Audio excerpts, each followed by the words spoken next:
Good evening, everyone, and welcome to Representative Chrissy Houlahan's STEM and Workforce Development Town Hall. This is her 86th Town Hall since joining Congress. My name is Aubrey, and I'll be moderating tonight's conversation. During this telephone town hall, Chrissy will introduce three special guests. If you'd like to ask a question of Chrissy or our panelists, please press *3, and you will be connected to one of my colleagues in Westchester, Reading, or Washington, D.C. There are also some folks who are tuning in through our website. Welcome. As you submit your questions there, please make sure to include your first and last name and a phone number to reach you so we can get back to you in case we aren't able to answer your question. For the host herself, Chrissy Houlahan is an Air Force veteran, an engineer, entrepreneur, educator, and a nonprofit leader. She represents Pennsylvania's 6th Congressional District, which encompasses all of Chester County and the southern portion of Berks County. She currently serves on the House Armed Services Committee and the House Permanent Select Committee on Intelligence. If you're interested in learning more about her, go to houlahan.house.gov. Our agenda this evening includes opening remarks from Chrissy. Then Chrissy will introduce our special guests and ask them opening questions. And afterwards is when we will move to our live question and answer period, including online questions. If you have a question for Chrissy that is outside the scope of tonight's town hall topic, STEM and workforce development, you can contact our office at houlahan.house.gov or call one of our offices. And if you submit online, we will get back to you within that same 3 business days. And with that, I'm very proud to introduce our U.S. Representative, Chrissy Houlahan. Thanks, Aubrey, and just making sure that you can hear me okay. Yes. Oh, excellent. And thanks, everybody, for joining us again this evening. As Aubrey mentioned, this is, in fact, our 86th Town Hall, but it is our very first specifically on the topic of STEM and STEAM workforce development. So I'm really, really excited to have this conversation. Many of you may know my background, but I'll go into some of the highlights and some of the relevant parts of my career, hopefully to give you some ideas of why this is just so important to me. As many of you may know, I did grow up in a military family, and my parents did support me in my many goals to study, quote, whatever I wanted to in college. But honestly, there was a little bit of a caveat, particularly from my dad, who said that I could be really anything I wanted to as long as I was an engineer. So I'm not really sure that he really meant it when he said anything. But the good news is that I really had already decided that I did want to be something specific. I wanted to be Sally Ride. And Sally Ride was a STEM professional, and so in the end, it really worked out. And after getting a graduate degree at MIT and an undergraduate degree in engineering at Stanford, I was able to work in ballistic missile defense as an officer in the Air Force. And of course, fast forward 10 years or so after being able to serve in the military and then coming into private business and working as the chief operations officer of a large apparel and footwear company. And then, of course, kind of all of the different careers that went along with being an entrepreneur, I can tell you with 100% certainty that each and every day of those decades or so, I used my STEM background, whether it was logistics and transportation and infrastructure or running our systems department, or when I changed careers completely in my mid-40s and entered the education workforce. In fact, I joined the Teach for America Corps, and part of the Teach for America Corps I spoke of recently. I was a chemistry teacher and very, very proud of the work that I did as an 11th grade science teacher at Simon Gratz in Northeast Philadelphia. So of all of those that I've gone through, all of them have used my engineering, math, science background, but certainly the education part, the teaching part, the classroom part was the hardest job that I ever had. Extremely, extremely rewarding, but definitely one of the places where I learned the most about our challenge in the STEM education field and in the STEM workforce as well. So that's the focus of this town hall, STEM and STEM jobs, and that includes all of the things that involve STEM skills, whether it's skilled trades or whether it's, formal engineering education or anything that uses all of the math, science, and engineering background that are required by the definition of STEM.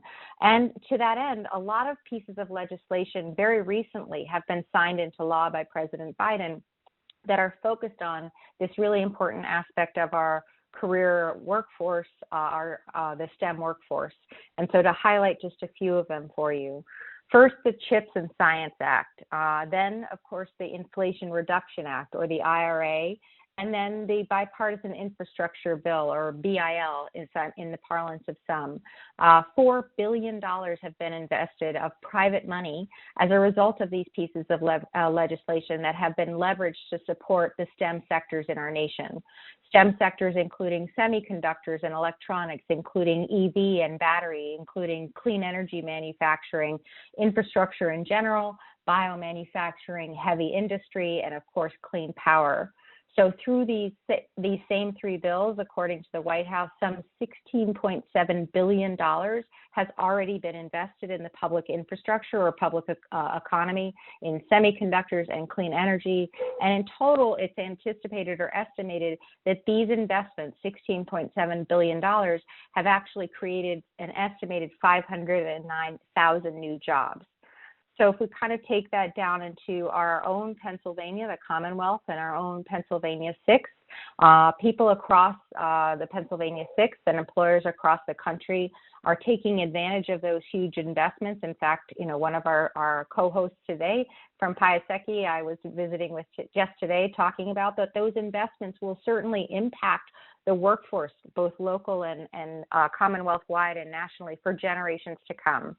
We have very, very low unemployment rates both locally and nationally, historic lows in some cases, and making sure that people are learning about those kinds of jobs that are still very much available and still very much in demand, very high-paying jobs, very marketable skills. It will be the cornerstone of this conversation tonight, the STEM and STEAM workforce. So I really hope that you'll be able to settle in and settle back and learn and participate from this conversation about the economy and what's available in our STEM and STEAM workforce. Before I do that, a couple of housekeeping notes. One is, again, thank you for joining us in this important conversation. We will be taking questions that relate to STEM and STEAM workforce, and for that I'm grateful. If you're interested in that, you can please press *3, or you can ask questions live on the various social media platforms that are available to you. We typically, when we do these specialized town halls, ask for a talented panel to join us, and today is no exception. And so today I will transition to that panel and make some introductions and ask some opening questions. Traditionally, with the panel, we ask the question that most people ask, most of the panelists, and then we, of course, solicit your input and your questions from our audience. So first, today, we have up Dr. Marta Yara Cronin. She's the president of the Delaware County Community College, and I very much would like to see us name that the Chester County Community College because it's also in Chester County. Dr. Cronin is enormously talented and also the first Latina president of the DCCC, and she's been president since June of 2023. So first, I'd like to say hello to Dr. Cronin and make sure that your audio is working, and then I'd love to ask you a very preliminary question if you have good audio. So let's first do that sound check. Hello, can you hear me? Yes. Hi, Doctor. Great. And Hi. so thank you again for joining us. The technology is working for us. The technology gods are working for us today. Dr. Cronin, again, thank you so much for joining us. And of course, please do introduce yourself further. And if you wouldn't mind answering just one of the questions that we get quite a bit about community colleges. And they're, of course, frequently very much the unsung heroes of our education system. They're providing curriculum and focus on studies and hands-on work that our employers really genuinely need. And as we all know, they're much more affordable traditionally and more accessible than many of our four-year degree institutions. They are a viable pathway for degrees and a best pathway in many cases. If you wouldn't mind just sort of telling us a little bit more about yourself and telling us a little bit more about why you feel that employers value the certificates and degrees that are coming from Delaware County Community College and other similar organizations so much. Thank you, Representative Houlahan. So I have actually been at DCCC since July 1st of 2023, so this is month 10 for me. So I've been in higher ed for 24 years now and then 11 years in the K-12 system. So I have a good background on teaching and learning and, designing programs to meet local needs because all those years have been at community colleges. So in your question, you mentioned that for some students, what we refer to as CTE programs, which are career and technical education, are the best pathways. And that is most definitely true. It used to be that to go to college meant to extend your academics beyond the 13th and in some cases the 14 years that you had already been through with additional math, English, science, and similar academic courses. But more and more we are reframing what it means to go to college. There's not a one-size-fits-all path to a career or occupation, and it is critical that all students be prepared for success on whatever path they take, whether they want to continue their education or would prefer to just go directly into the workforce. The workforce is in need of individuals in high-priority occupations. So just this morning, I was looking at the Chester County high-priority occupations list, and it is close to 100 jobs or different types of occupations. So these are jobs that require highly skilled individuals that pay really well. So career and technical education offers students the opportunity to develop critical skills through a combination of classes and hands-on training experiences, which in many cases allows them to apply academics to real-world situations. And what truly makes Delaware County Community College the community's college, both of Delaware and Chester counties, is the fact that we are deeply embedded in all aspects that connect in any way to education or training. We are in the high schools through dual enrollment and in local industry, either sitting on workforce or economic development boards or through our advisory committees. So students have the options of completing a certificate that qualifies them for an entry-level position, but it also sets them up to continue to learn and complete an associate degree and even a bachelor's degree if that is their goal. Employers appreciate the fact that there are program pathways so that their workforce is always developing and moving into more senior roles. Additionally, we're constantly partnering with employers to create training programs that help them develop their workforce. We basically have two main ways through which we make this happen. The first is through our corporate college, where employers can work with subject matter experts to develop and deliver customized training.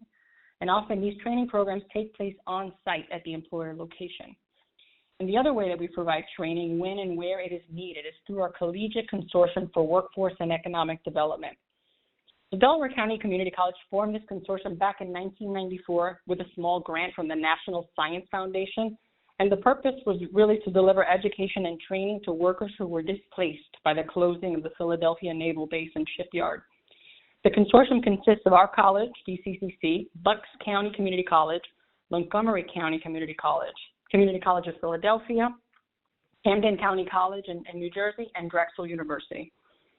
So 30 years later, our mission is still to deliver business-specific education and training to workers. Whether serving to upskill incumbent workers or reskilling displaced workers, to date, the consortium has served over 16,000 individuals to help them move forward in current or new careers. And our success has allowed us to expand our reach and partner with 23 colleges in 10 states to deliver consortium-developed training to corporate and industrial clients. So to circle back to your original question, the reason that employers value the certifications and degrees from Delaware County Community College is because of their relevance, their quality, and their alignment with industry standards. This ensures that our graduates are equipped with the skills and knowledge that directly translate to success in our regional workforce. If we aren't preparing students to be gainfully employed, then we simply just aren't fulfilling our mission.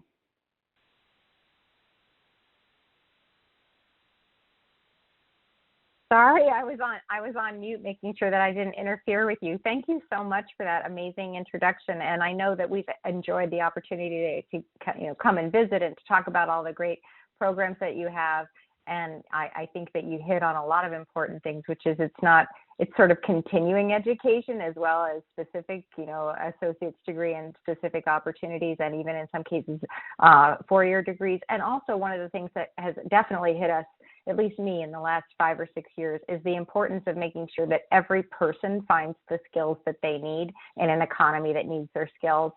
And I think that that's one thing that we need to kind of emphasize in our community is that, to your point, it's not always a 4-year degree that is the thing that we most need in our economy, and that's the thing that a person most needs as well. So thank you very much, Doctor, for that opportunity to introduce you. So next we have John Piasecki, who's an amazing person from an amazing heritage and an amazing family. He's the president of Piasecki Aircraft, which has a connection to our community. A very direct connection to our community in many ways, in terms of its contribution to the local community and in terms of its contribution to many of the jobs that exist and will exist in our community.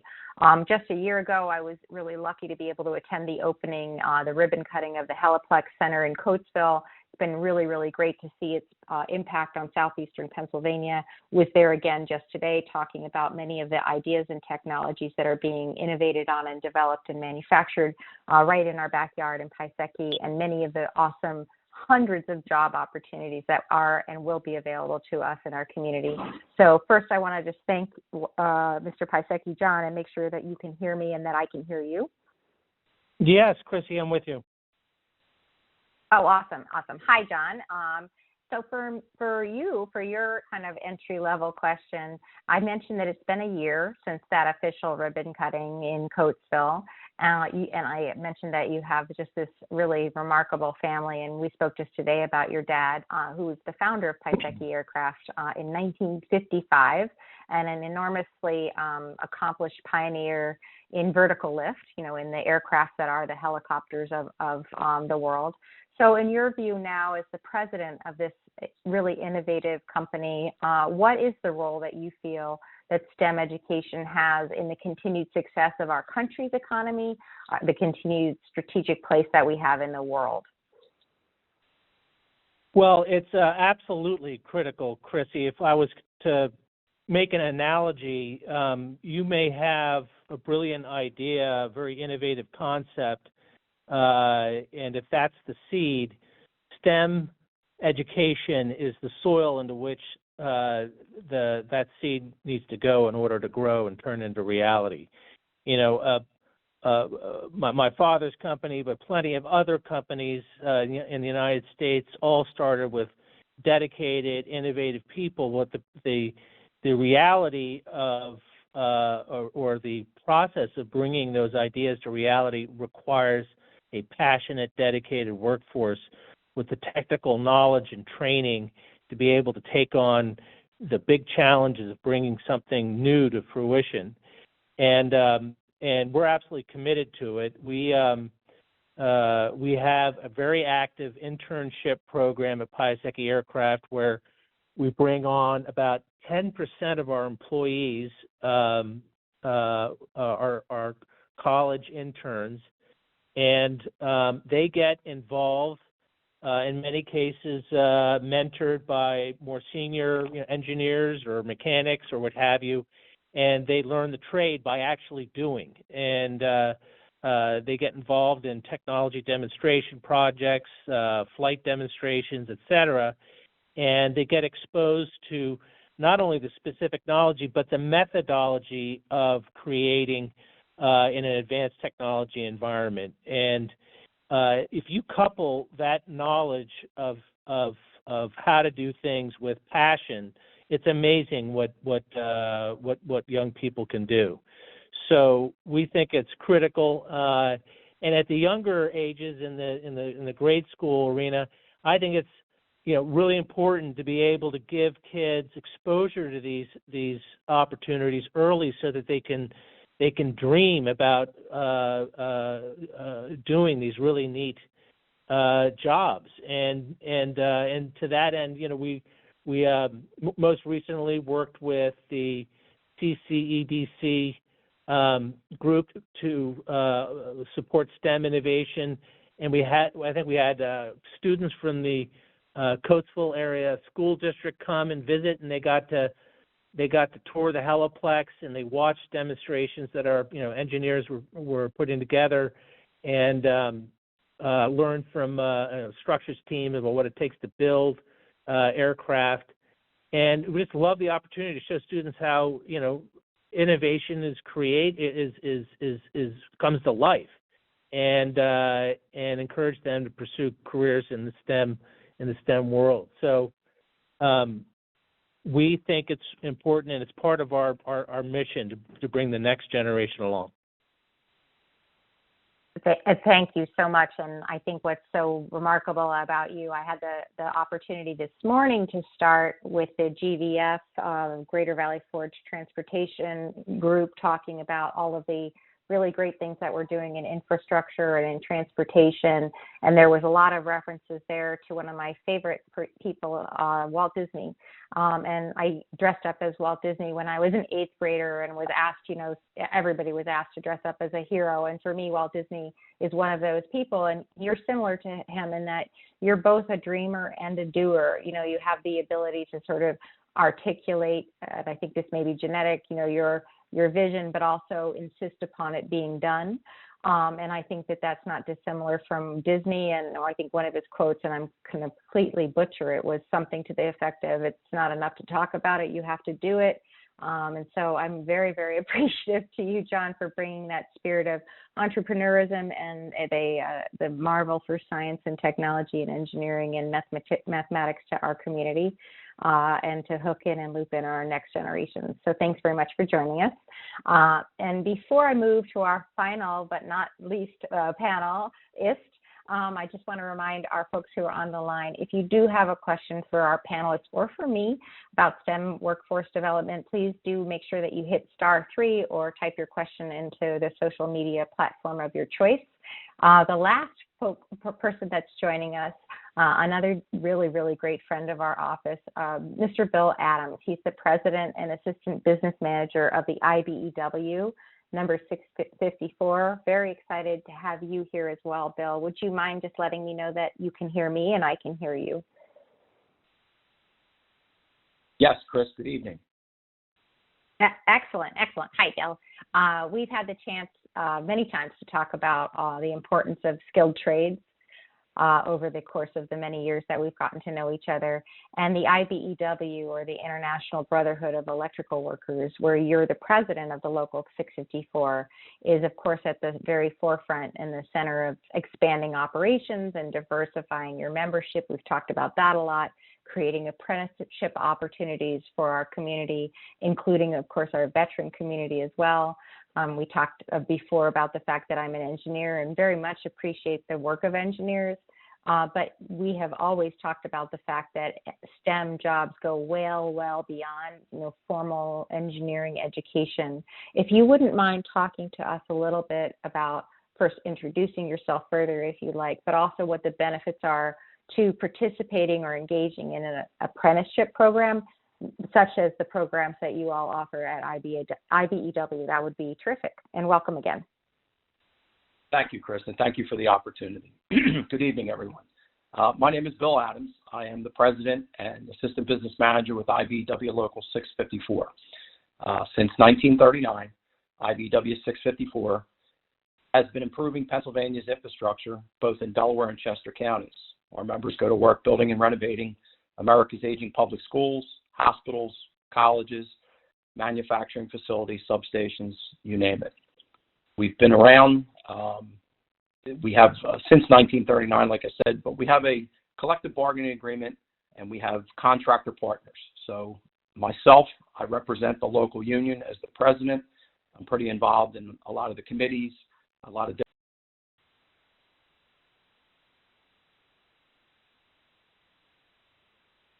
Bill, are you still there? Hello, Bill, are you still there? Maybe on mute? We'll go ahead and try to find Chrissy, Bill. Chrissy, it's Aubrey. We just, on the support chat, it looks like his line accidentally dropped, so he might have to take a minute to dial in. Okay. Okay, cool. Well, let's go ahead and find him and make sure that he can, continue along on his introduction, because it's really, really cool what he's doing for our community. And in the meantime, do you want to maybe go to one question while we're waiting to find him? Yeah, I think that's a great idea, and it helps because the first question is for you, Chrissy. We have Josie from Honeybrook wrote in and said, you studied to be an engineer and founded the Women in STEM Caucus. Why aren't there more engineers in Congress, and what are you doing specifically to get more women and girls interested in STEM jobs? Josie says she's trying to encourage her daughter, but she remains unconvinced. I have a similar experience with my own daughters, but I appreciate the question very much. And I think what's interesting is that we need more women engaged in the STEM professions. They tend to be more engaged in sort of the life sciences, biology, and those sorts of things. But in general, still, women are 50-something percent, 51% of the population, and are certainly not 51% of the folks who fill our STEM jobs, our STEM professions, even if they are life sciences folks, and we need to work on that. One way, of course, Josie, is to make sure that we encourage our own children, as my father clearly did, to get engaged in these fields, and encourage our young women and girls to participate in these fields, even if they're not perfect at them, because I think particularly young women and girls tend to focus on not doing things unless they're absolutely perfect at them. That being said, I think it's also important to recognize that we are making some amount of progress with women and girls in terms of getting them through programs, whether they're associate degrees or training certificate programs or bachelor's or master's degrees. But we're not always making sure to keep them in the workforce, and that is something that is a challenge as well. I understand that Bill is back on, so I'll conclude, my remarks on this. But the ways that we can do this is to encourage people to be able to stay in the workforce, men or women, frankly. And one way to be able to do that is to address the fact that we have an issue of a couple things. One is childcare. Childcare is not affordable, it's not accessible, it's not available, and many people leave the workforce because of that. So many of the things that I spend my time on have to do with childcare and paid leave to make sure that people have time to take with their families in one way, shape, or form, but also to be able to return to the workplace too. Another thing, speaking of returning to the workplace, is a concept called returnships. And returnship is what it sounds like, not an internship when you're sort of relatively new in your career, relatively young in the cycle of your career, but rather you're already deep into your career or interested in another one. The returnship concept allows small and mid-sized businesses to be able to create opportunities to on-ramp back into the workforce, back into either something you've already done for some amount of time or something that you're interested in doing that's new, that has these skills that the economy is looking for. So I have a piece of bipartisan legislation that focuses on making sure that small and mid-sized businesses are able to do the same thing that many larger sized businesses are able to do, which is to bring people back into the workforce through additional training, through additional kind of encouragement into these returnships. So I will stop talking about what is a super passion project of mine, which is more women, more girls in our STEM professions, and turn it back over to Bill to complete his remarks. And sorry about losing you there, Bill. Thanks, Chris. As I was saying before I lost my connection, our apprenticeship program is pretty thorough. So it's 4 to 5 years. It's a 5-year apprentice program to become a journey level electrician. Currently in our program, there is over 100 apprentices in the program, ranging from first year to 5th year. After the 5 years, they're rated to journey level worker. Chris, in our industry, each day, journey level tradespersons, field supervisors, project managers, estimators, and future employers will all participate and thrive in an industry where a college degree is not a necessity. Their ability to learn a trade or a skill is a lifelong journey of which the rewards are endless for any individuals that put the time in. So getting to your question about what are the benefits, I would say the benefits of being in a joint apprenticeship and training program would be the advantage of being trained to work by professionals that work in that industry to pursue America's expanding infrastructure. There isn't any aspect of the expanding infrastructure that someone who went through an apprentice program could not participate in. Their wages and benefits grow upon the work hours being completed. Currently, our apprenticeship program is 8,000 hours worked in the field to be a journey level worker. As they, as they complete their apprentice program, they will grow in the sense of feeling of an accomplishment month to month and year to year will be felt by any of them.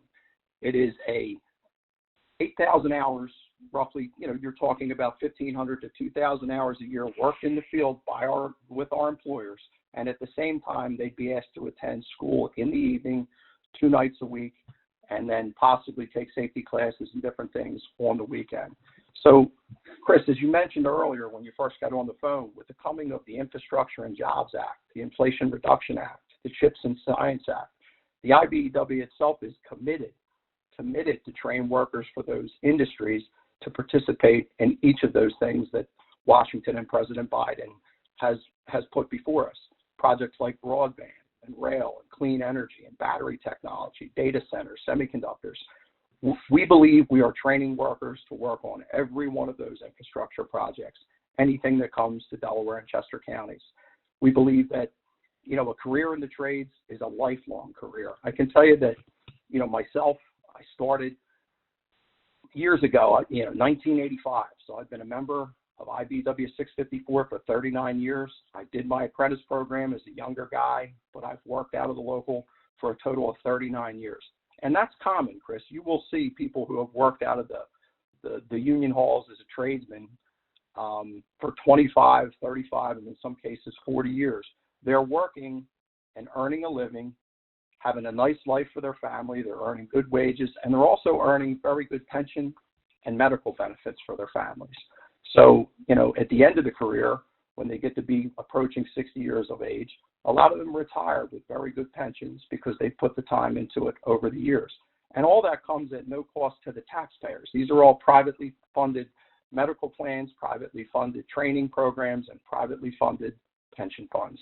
So I think the idea that, the occupations that are out there that you can have and have a nice life, a nice middle-class life, and, have your shot at the American dream. They're out there. They're definitely in the building trades.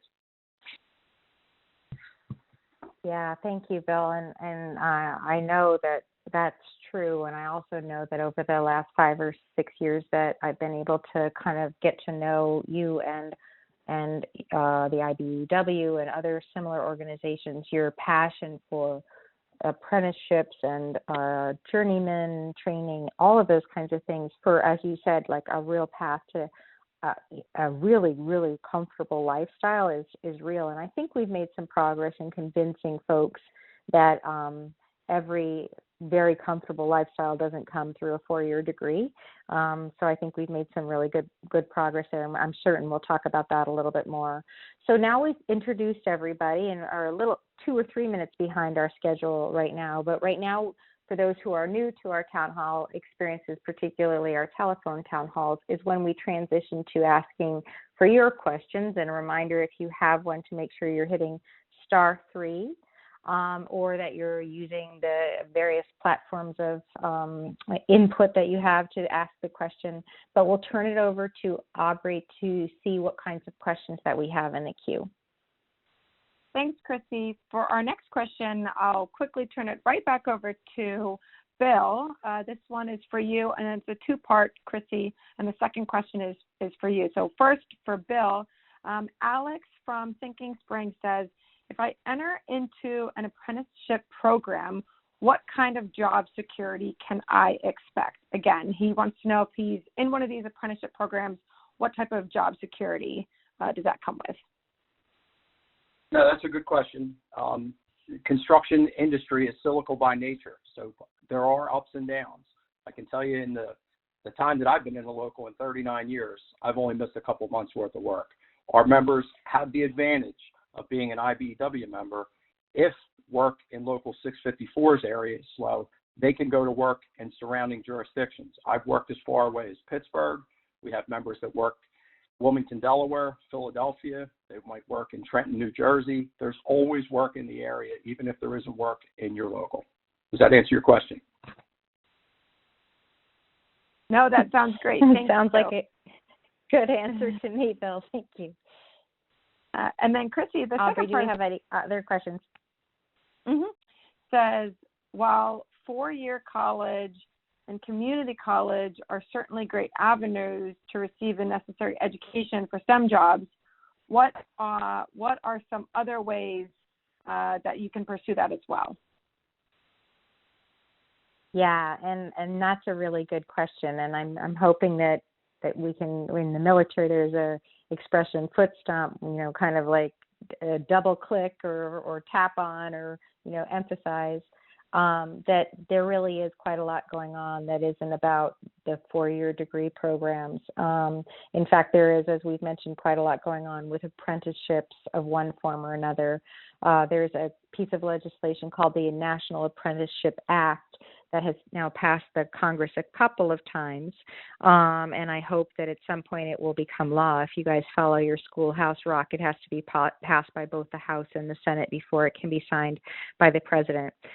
This particular piece of legislation emphasizes exactly what you're asking, sir, and also what Bill was kind of talking about in terms of his particular IBW experience.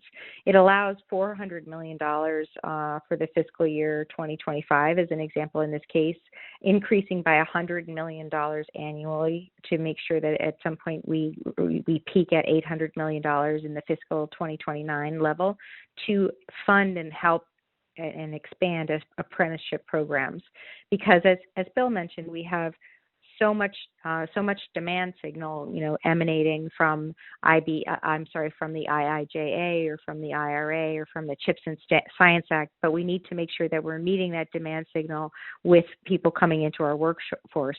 We also need to make sure that those apprenticeships are not just available, but that there are streamlined standards and streamlined processes, less red tape to be able to be engaged in an apprenticeship program of one form or another, to make sure that we're providing equal opportunity and that we are diversifying our workforce and that workforce reflects what our community and our Commonwealth and country looks like, and to make sure that we are working all the aspects of our government, whether the Department of Labor or otherwise, to be most effective in standardizing our apprenticeship opportunities, whether Department of Education or Department of Labor.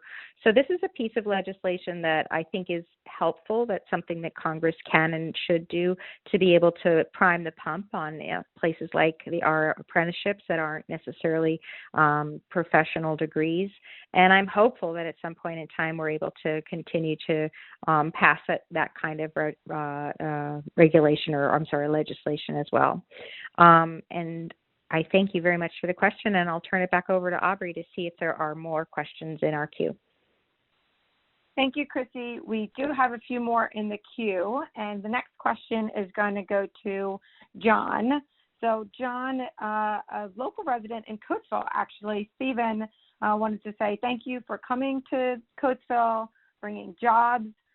He's local in the community, and he wants to know more about your long-term plans to keep business there since Sikorsky left because they didn't have enough work. So again, Stephen wants to know, what does the future, the future of Piasecki look like in Coatesville? Sure. Thank you for that question. It is one of the fundamental rationales for us acquiring the Heliplex facility in Coatesville was, in fact, the presence out here of a large trained workforce who understand aviation, many of whom were employed either directly by Sikorsky or in supporting suppliers. So when we started off this conversation about the importance of STEM, that in training a workforce, it is a major factor when companies make decisions about where they're going to make their home. And for us, Coatesville had that very unique attribute. Piasecki Aircraft is a research and development company. Our lineage goes all the way back to the beginning of the helicopter industry when my father and a bunch of his compatriots from Penn developed the second successful helicopter in the United States and grew that company into what is today the helicopter division of Boeing. When we sold that company, the R&D group split off and created Piasecki Aircraft Corporation, which is the company that my brother Fred and I run. And we're primarily focused on advancing key technologies and configurations that address vertical lift missions, primarily in the Defense Department, and then also emerging markets in the commercial world. And those technologies include advanced configurations that increase the speed and range of rotorcraft beyond current conventional helicopters, new propulsion technologies. One of the most significant ones that we're working on is hydrogen fuel cells, which can replace the turbine engine and provide the required power at roughly half the cost of turbines, and also eliminate the huge carbon footprint associated with turbine engines. So generating both efficient and affordable propulsion. Other areas include adaptive flight controls and autonomy. We flew the world's first fully autonomous man-rated helicopter in a project we did with Carnegie Mellon back in 2010. And all of these R&D projects are wonderful, but they need to get transitioned into products. And so one of the key reasons why we came out to Coatesville is that the infrastructure at the Heliplex gave us the ability to produce helicopters and service helicopters. And so as we are developing these new products for both the defense and the commercial sectors, we're also teaming up with other players in the industry like Columbia Helicopter, which is the leading operator and OEM for tandem helicopters, which is original Piasecki design aircraft, and also aircraft like the Chinook that the U.S. Army operates, and trying to establish with Columbia in Heliplex a what we call an MRO facility, which is a maintenance, repair, and overhaul to refurbish these helicopters for both international customers and commercial customers, and essentially build out an organization so that we have the infrastructure in place so as the new transformative technology and products graduate with FAA certification and ready to be produced, there's the infrastructure, workforce, processes, tools, et cetera, to then expand production and provide for jobs. That strategy is going to lead to about 200 new jobs in Coatesville over the next two and a half years if we're successful. And those jobs will range from engineering, manufacturing engineering, airworthiness certification engineering, to AMP mechanics, electrical, technicians, instrumentation technicians, pilots, trainers, etc. And it runs the full gambit. Ultimately, our target is about 400 employees by the late 20s or early 30s as these new projects like the hydrogen helicopter get certified by the FAA and go into production for a whole nother level of capability. And so now everybody who's online understands when I talk about you in the same breath as Disney. If you can imagine, you can see it. There's amazing opportunities in Coatesville, and all of the skill sets that we can create. And also, you mentioned infrastructure, and in some ways, we're speaking about the skills and talents of individuals, but also infrastructure of just roads and tunnels and broadband and all those other kinds of things are just as important. And so I think we have some great opportunities in Coatesville with Piasecki and with all of the ancillary second, third, fourth tier suppliers, and all of the opportunities are pretty darn exciting. So thank you very much for sharing in that vision, even though a lot of it was kind of above my head, above my pay grade, as they would say in the military. Thanks very much. Let's move over to Aubrey and see if there's more questions. Thanks, Chrissy. Dr. Cronin, this next question, it would be great to start with you. An online participant submitted a question. Radha says, where do you see gaps in education and training in the STEM workforce? So again, where do you see gaps in education and training in the STEM workforce?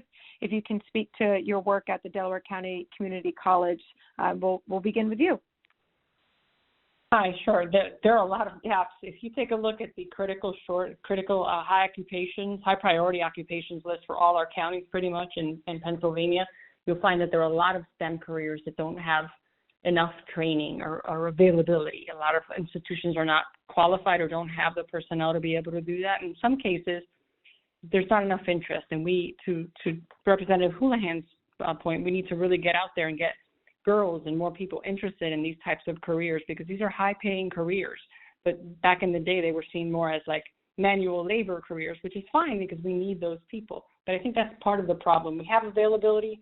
Sometimes we can't attract people to these careers because parents, guidance counselors seem to want to kind of push them in the direction of college, which is understandable. However, college is not college. It's not the same thing for everyone, right? So we need to get more people interested in this. And the earlier we do it with pre-apprenticeship programs in high school, getting them out there, trying these things out, the better it'll be for us. And if possible, even reach down to the middle schools and get students interested in these careers in the middle schools, which there are a lot of programs now that are starting to do that.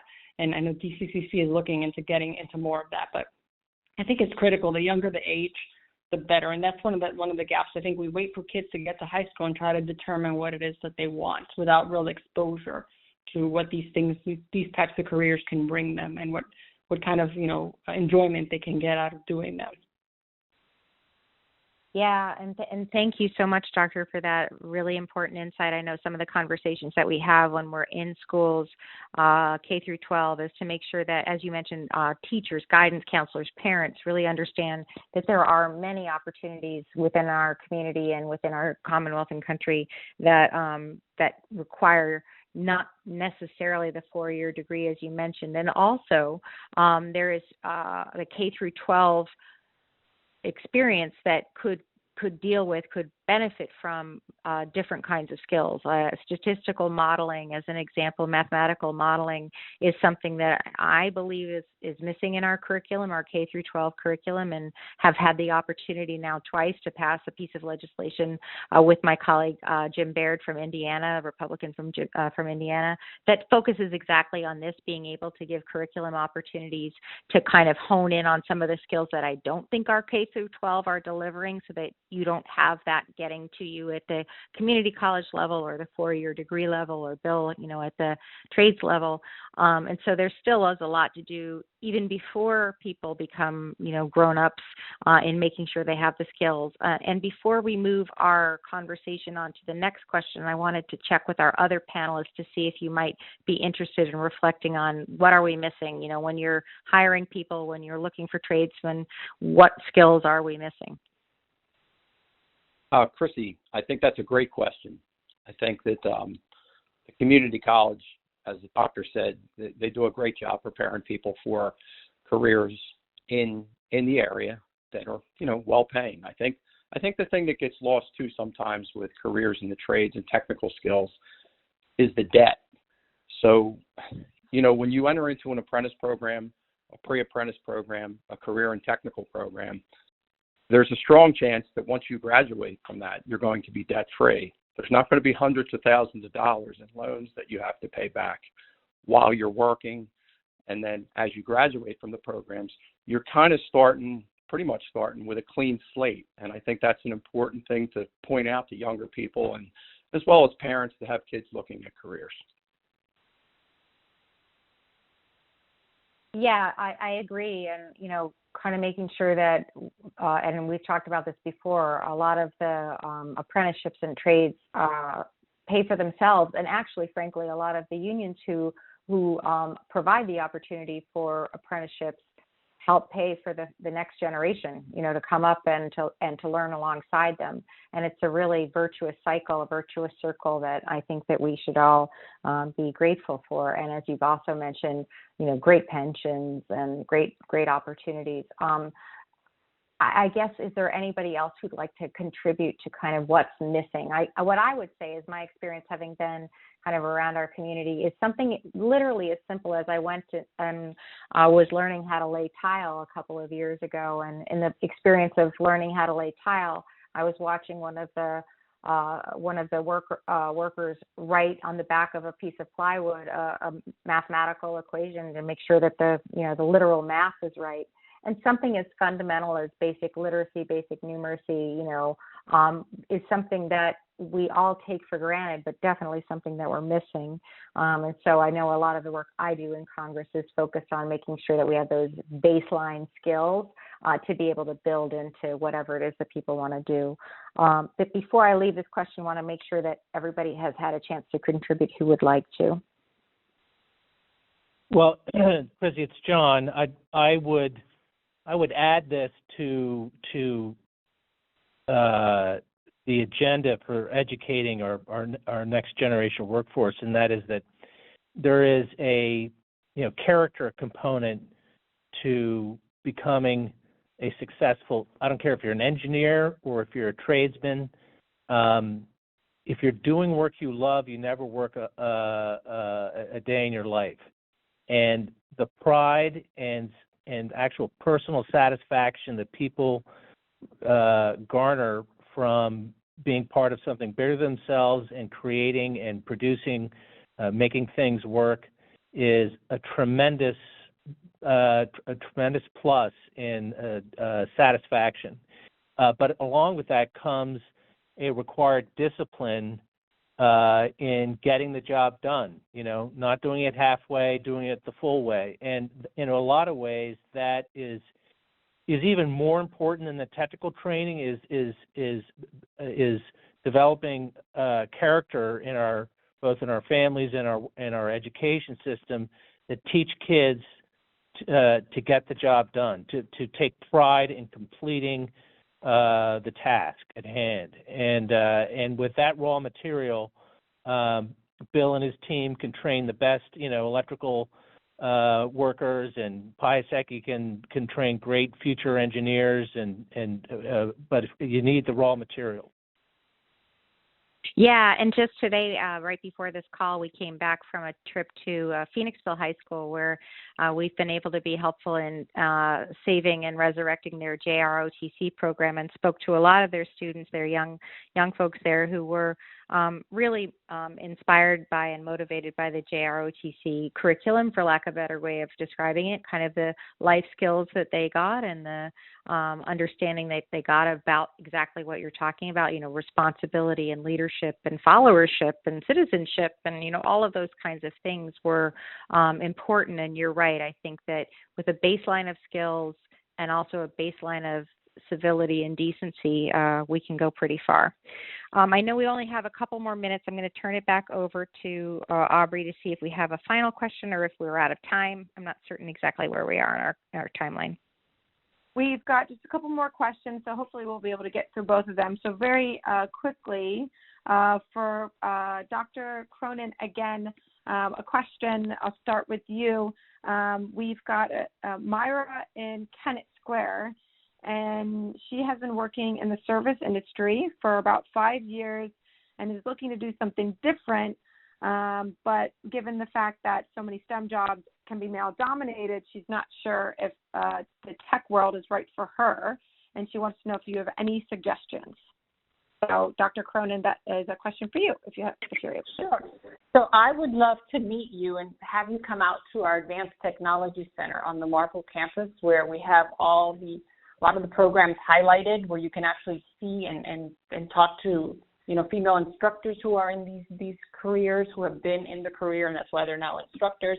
I think that they can give you the best feel, and our workforce development person says that if we can get them in the building, we got you hooked, because there's just so much to do and see that you can't help but get motivated to try one of these careers out. So I think that would be a good way to kind of sample and see what you like. But we have extensive information on, what are the critical shortage areas, where are the high priority, where are you guaranteed, in which industry are you guaranteed to get a job when you graduate? Because that, for us, is very important.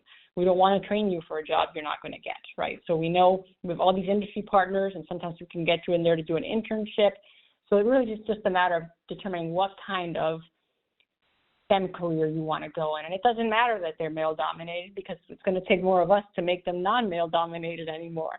So it's important that if it's something that you have a passion for, that you pursue regardless of what the past has been in that particular career. Yeah, I want to emphasize that too, which is also that you have to be willing to try. So if you're interested, do it, and don't expect to be perfect at it. Nobody else is, so give it a try. I love that answer. Exactly. Next question, and we'll do kind of a rapid round robin if we can with our last, because I think this will apply to each of our panelists, although specifically asked for you, Bill, so we'll start with you. This person has heard of the IBEW apprenticeship program for veterans. So can you speak a little bit about those opportunities, and then we can go to the other panelists for maybe how their given education or workforce overlaps with veteran opportunities. So Bill, we'll start with you. Yes, great question. The IBEW participates in both helmets to hard hats as well as the VEAP program, which is a veterans entry program into local unions, apprentice programs into the local unions. So we fully support that. We have a veterans committee in Local 654. It's made up of about 20 veterans, and the chairman of our committee in our local is also the state chairman. So veterans do very well in the building trades, and they do especially well in the IBEW. Great, thank you. And Dr. Cronin, would you be able to talk about veterans coming to the community college? Yes, we have a veterans center, and we're getting out there trying to get the word out more that there are opportunities, there are scholarships, there are a lot of great opportunities for veterans at the Marple campus at the moment. That's really the place where we have most of it. Not yet in our Downingtown, Chester County campus, but we do have a lot of opportunities. So if they come and they talk to our veterans director, he can kind of give them guidance. He is a former veteran himself. Great. Thank you. And John, we'll close it out with you before we go to closing remarks. If you want to talk a little bit about, maybe veterans finding success in the workforce at Piasecki.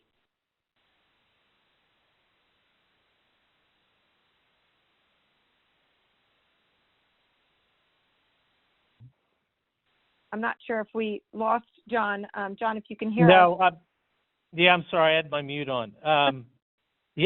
Veterans play a very, very important role at Piasecki. We have veterans all across the company that range from operational analysis and requirements type positions to flight operations, mechanics, especially A&P mechanics, airframe and power plant mechanics, and they come with that military training that provides discipline and personal responsibility and accountability that make them great employees. So whenever we see somebody is a graduate of the military, we take a very close look to see how they could fit in the company. So they play a very important role.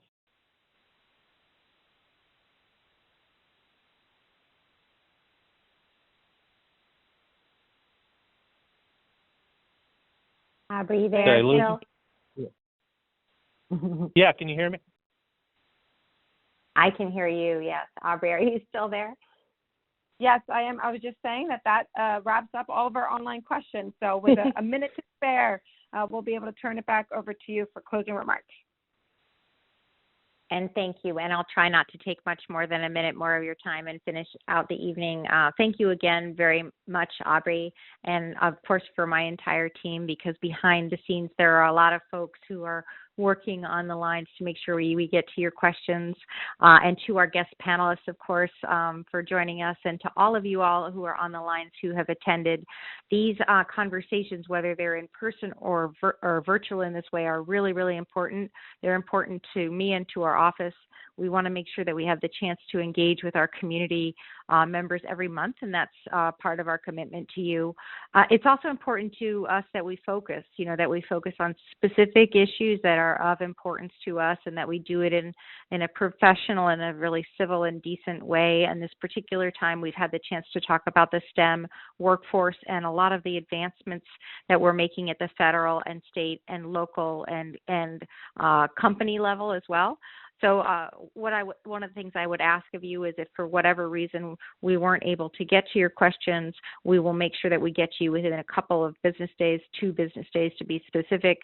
But if you have any questions about a different issue, please don't hesitate to reach out to us, whether in Washington or in our Westchester office or in our Reading office as well. When I have the chance to talk to our community members, I talk about something in the terms of the no-duh agenda. The no-duh agenda is the things that we all have in common, good jobs, a great education, a safe community, good access to health care. And many people, of course, bring up jobs in the economy in the no-duh agenda with Berks and Chester counties. It's really not specific to one political party or to one group of people. It's something that we all are concerned about and all want to make sure that we have access to. So I will, and our office will continue, of course, to engage on this topic and to make sure that we're making efforts in D.C. and here in our community with our partners in our community to strengthen the workforce and to make sure that our economy is even more resilient tomorrow than it is today. Please know that this is something that is deeply, deeply personal and important to me as a servant leader of ours. So lastly, again, if you have any other questions, please make sure that you reach out to us. You can reach us at Houlahan, which is spelled unusually HOULAHAN.house.gov, and find our Facebook and our Twitter or X and our Instagram as well. Until the next time that we see each other in person or virtually, again, thank you for joining us. Again, thank you to our panelists and my team, and please take care of one another and please be well. Good evening.